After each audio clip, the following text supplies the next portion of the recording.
Welcome everyone to Monday Morning Morons for February 24th, 2020. This week, let's begin with some more pronoun madness. NYU chosen pronoun policy could create confusing guessing game. I mean, isn't that kind of the point with this shit anyway? Students at New York University can now request that their professors avoid referring to them by their pronouns in the classroom.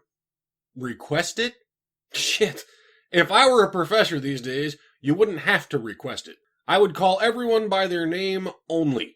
Because anything else is just asking for an entitled whiner to bitch about misgendering them.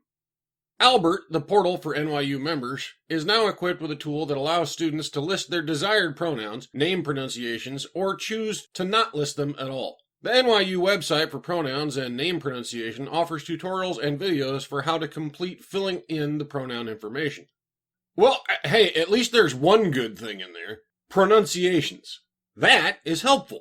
I have no idea how it works, though. If it's just a text explanation, probably not super helpful. But if they can record a voice pronunciation or something, that'd be great. I can't tell you how many people's names I fuck up simply because I have no idea how to pronounce them. Not just in these videos either, as you guys have seen, but in real life, too. So I can imagine it'd be great for professors to have this resource around to let them know how to pronounce a student's name. The gender part is fucking ridiculous, of course, but I like the name part.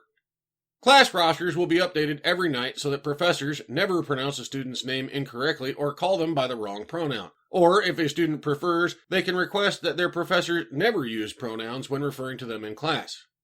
Updated every night. Is that really necessary?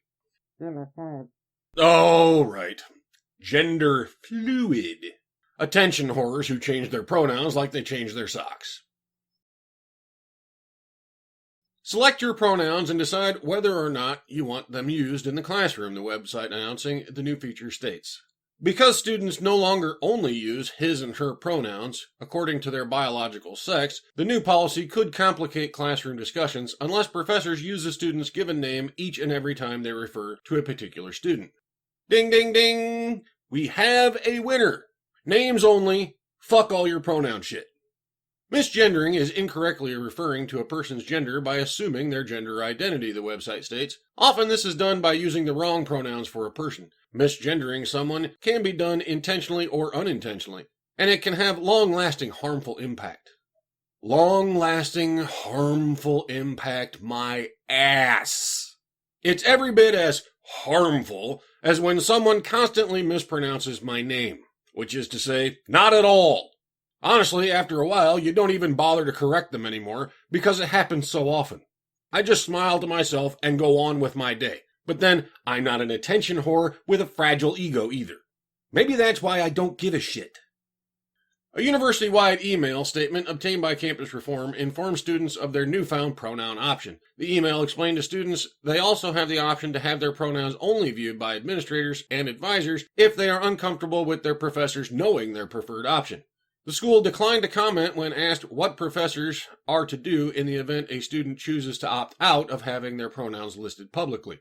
You can also opt out of having your pronouns viewed by instructors in case you are only comfortable sharing your pronouns with administrators and advisors, the university explained, before acknowledging that the need for the policy in the first place was because we can no longer assume what pronouns students want to use when referring to themselves, and a need to support faculty and staff in their efforts to pronounce students' names correctly. Okay, look, here's the thing. Like I said, I like the pronunciation thing. That's helpful. But if you are using your own pronouns, then you've got bigger problems than whether someone uses the right one or not. Because that's not how English works.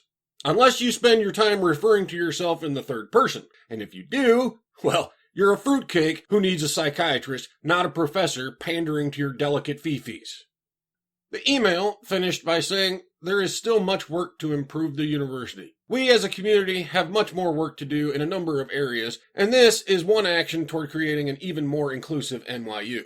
NYU sophomore Leora Schlesinger says she believes the university is trying to keep students appeased, but it will not have much of an impact.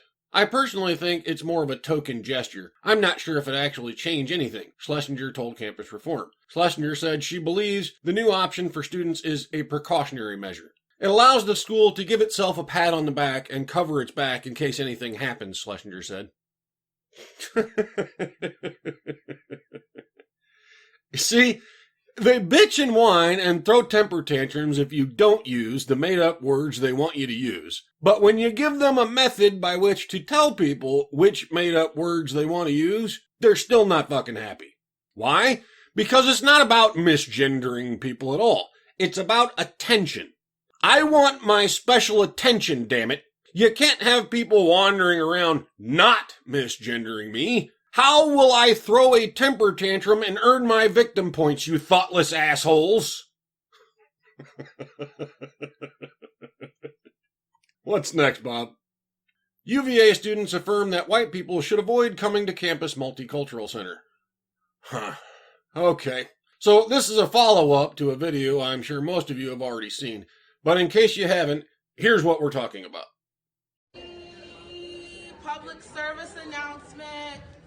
Excuse me. If y'all didn't know, this is the MSC, and frankly, there's just too many white people in here, and this is a space for people of color. So just be really cognizant of the space that you're taking up, because it does make some of us POCs uncomfortable when we see too many white people in here. It's only been open for 4 days, and frankly, there's the whole university for a lot of y'all to be at, and there's very few spaces for us. So keep that in mind. Thank you. Too many white people in the Multicultural Center. I'm just going to leave that one hang out there for a second. Numerous students at the University of Virginia recently affirmed in on-camera interviews that the school's Multicultural Center, lately the site of a contentious incident in which a young woman publicly criticized white students for studying there, should largely remain a space for non-white community members. Last week, videos surfaced of a black female student delivering a public service announcement in the middle of UVA's recently opened Multicultural Student Center. The student declared that there were just too many white people in the center, that it was made to be a space for people of color, and that non-white students in the center were made uncomfortable by the presence of white people there. Catch that? It was made to be a space for people of color. In other words, it is not Multicultural Center. So get out, honkies! But do keep paying for it with your student fees, of course. Young America's Foundation spokesman Kara Zupkis went to UVA's grounds this week to interview students about the proposal that white people should avoid the Multicultural Center. YAF had originally publicized the video of the incident, leading to it going viral. The students Zupkis interviewed all generally agreed with the young woman's claim about white people in the center. I'm pretty much fine if that space is for non-white people, one student said, adding, it's nice for them to have a space where they do feel comfortable. Be mindful that it is a space where students of color go to be comfortable and to feel safe and supported. And when there's white students that are in there doing something that could be perceived as disrespectful, you have to understand that it could be hurtful, another said, though she did not offer an example of disrespectful behavior. Well, of course she didn't, because the white students in there, when the racist tirade was filmed, weren't doing anything in that space except studying. How fucking disrespectful, you students! I think white people need to be aware that it's not a space for them, and make sure that when they're entering that space, they're not taking up space from people of color who want to use it, said a third. Well, then why let them in at all? I mean, you just said it yourself. It's not a space for them, right? So why not just say that up front? Hey, white people, this ain't your place. Stay the fuck out. I'll tell you why. Because even you know that's some racist bullshit. So you want it like that, but you won't say it like that, will you? Following media reports of the incident, the student who had delivered the anti-white public service announcement locked down her social media account, even going so far as to change her name and user handle on her Twitter profile. And I'd lay $20 on her coming out with a victim statement shortly. As in, woe is me! I'm such a victim of bullying and harassment and so much hate. Boo-hoo-hoo. So let me just put my opinion out there before you even get started with that bullshit. You are not a victim. You jumped out there and spouted off some racist shit, and now you're reaping the whirlwind. Congratulations, you got that attention you were so desperately seeking. I hope you like it. Moving on. Private universities accept federal money. So why aren't they subject to Freedom of Information Act requests? Good question. But I have a broader one. How can a university claim to be private when the bulk of its funding comes from public taxes? I mean, this isn't a new thing by any means, but it does rather irritate me a bit.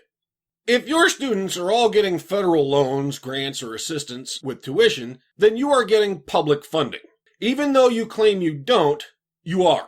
Because without the public tax dollars, your students couldn't afford to go to your university, could they? So what we've got here is semantics. You get to claim you're a private university because your budget doesn't show a disbursement directly from the government. But in reality, the vast majority, well, actually, I don't know that for sure. So let's just say a significant portion of your income is from the government through your students. It's kind of like the Planned Parenthood argument, isn't it? Planned Parenthood claims that no tax dollars go to funding abortions at their clinics.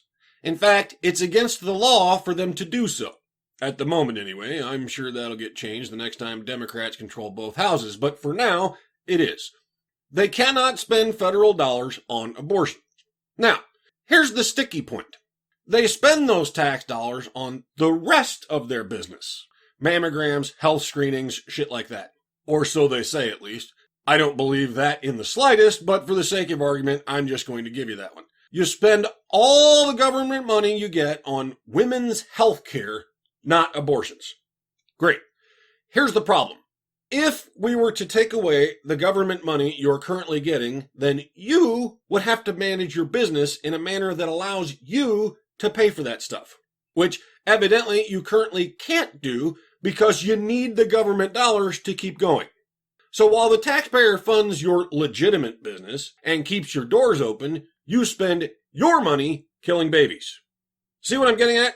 The taxpayers aren't technically paying for abortion, but if we weren't paying for the rest of your business, you couldn't keep your doors open. So we kinda are paying for those abortions, aren't we? It's semantics. It's an accounting trick. That's all it really is.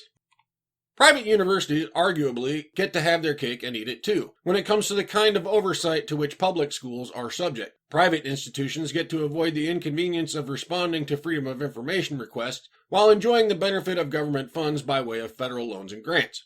Supreme Court precedent, as well as current federal statute, have both played a role in shielding private universities from federal information oversight. Experts who spoke to the College Fix said private universities, by dint of accepting federal money, are still subject to some level of federal oversight, though significant gaps still remain between public and nominally private institutions. The Federal Freedom of Information Act was signed into law by President Lyndon Johnson in 1966. It allows American citizens to request full or partial disclosure of records from any federal agency. Those agencies are required to comply with the request for information unless it violates an exemption. For instance, if the disclosure would constitute a threat to national security.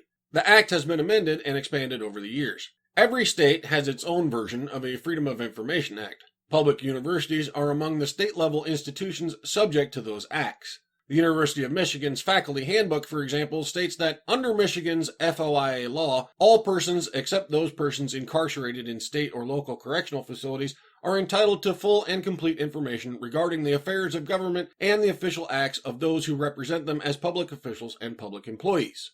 Because of the time and resources required to fulfill an FOIA requests, public schools have offices expressly dedicated to handling them. Schools generally charge requesters for the administration cost of fulfilling the order, though they can waive those fees if they choose to. And here's another sticky point for me. It's public information. That's why you're allowed to request it. But you have to pay for that public information. Why? Because some person who already gets a taxpayer-funded salary has to work to provide you with that information.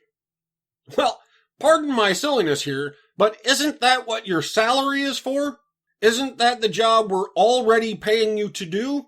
If I have to pay you an extra fee to actually do your job, then what exactly is the salary I'm paying you for? To sit in a chair? Imagine a business run like that. Any business. I don't know, a software company or something. You go out there and recruit some top-notch talented engineers. They sign on, you pay them a pretty good salary, maybe some sort of benefit package good enough to lure them away from your competitors or whatever. Then they come to work on Monday morning, park their butt in a chair, and proceed to do absolutely nothing. Why aren't you writing any software, Frank?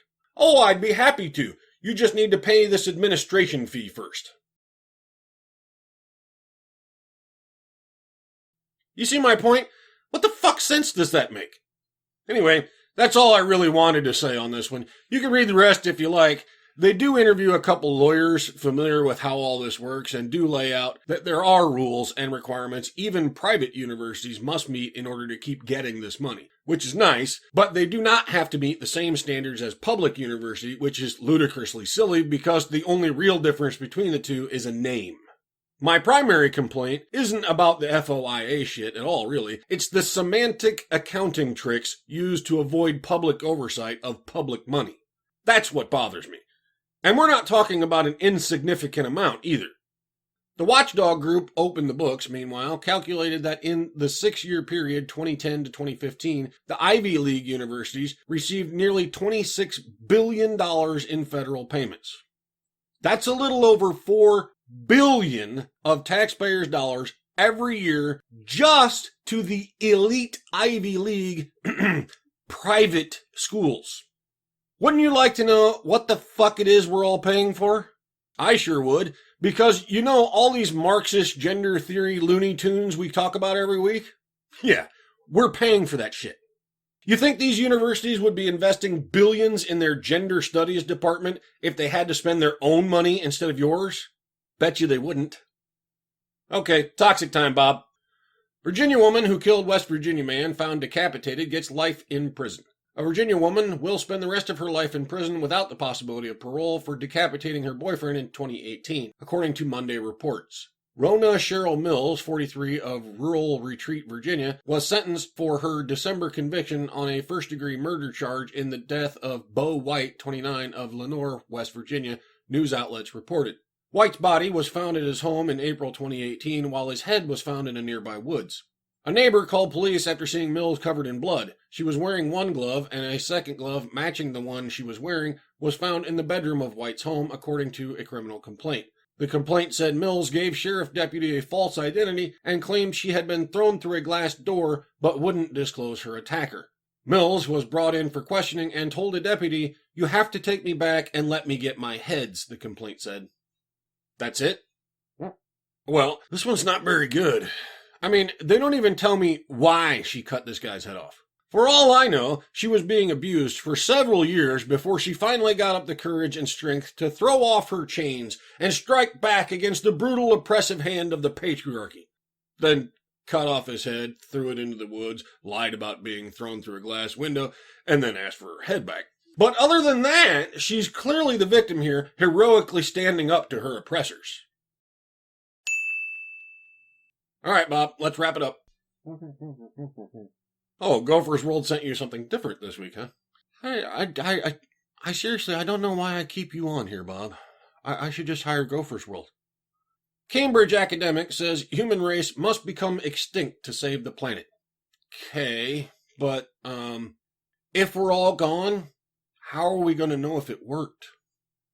A Cambridge academic has called for the extinction of humanity to save the planet while noting that white male heterosexuals are to blame for all the world's woes. Naturally.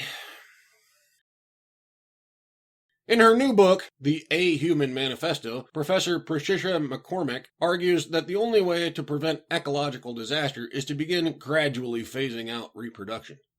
Well, I don't think you're going to have to worry about reproducing, so we're off to a good start. As for the rest, if this is really truly what you believe, then you first. Lead by example. We're all right behind you, I promise. That's it for this week. Remember the social justice mantra: women are victims, men are oppressors, and feminism is just about equality. I'll see you all next time.